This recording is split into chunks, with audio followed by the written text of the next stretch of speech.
নমস্কার। কবি দীনেশ দাসের লেখা মহাকাশ মানুষ রুটি এই কবিতাটা আবৃত্তি করছি। আপনাদের ভালো লাগলে অবশ্যই আমার চ্যানেলটাকে সাবস্ক্রাইব করবেন, লাইক করবেন, শেয়ার করবেন, বেল বাটনটি প্রেস করবেন।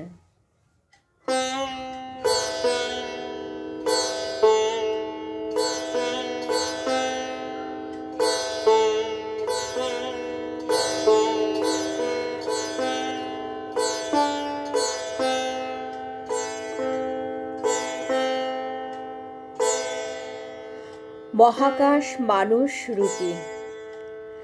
একদিন আকাশের উল্টো দিকে মহাকাশের মঞ্চ থেকে পৃথিবী শাসিত হবে।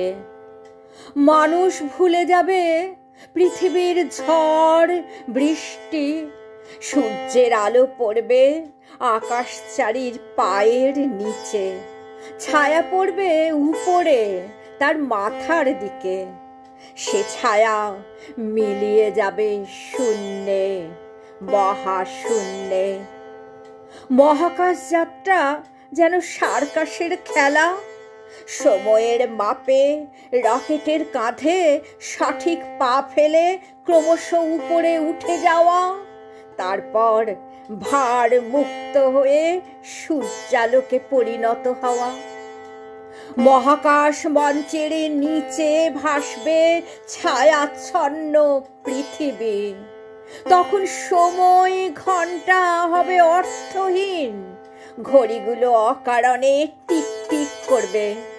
গতকাল আগামীকাল শব্দগুলো শোনাবে হাস্যকর।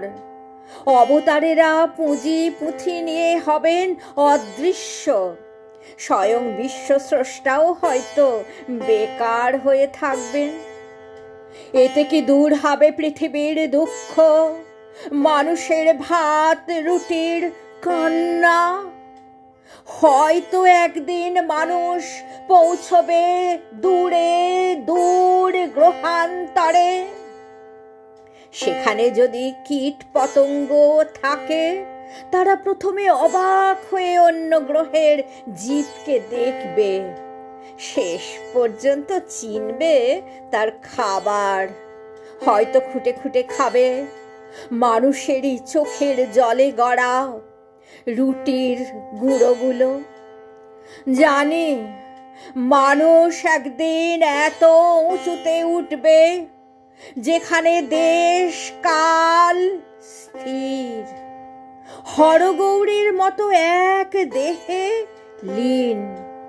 সেখান থেকে সে কি দিতে পারবে এক টুকরো ছায়া সেই চাষির মাথার উপর, যে মেরুদণ্ডে ক্লান্ত সূর্যকে টেনে নিয়ে চলেছে?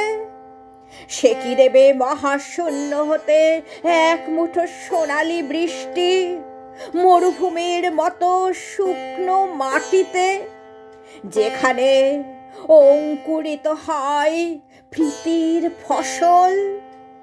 মানুষের ভালোবাসা কবে এক বাটি দুধ হয়ে চাঁদের মতো আকাশে ভাসবে?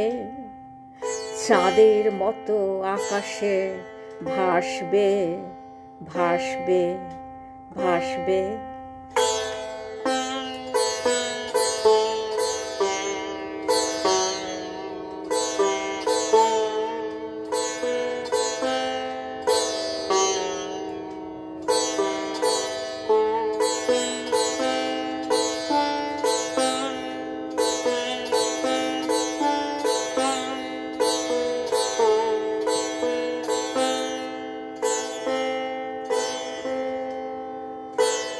নমস্কার।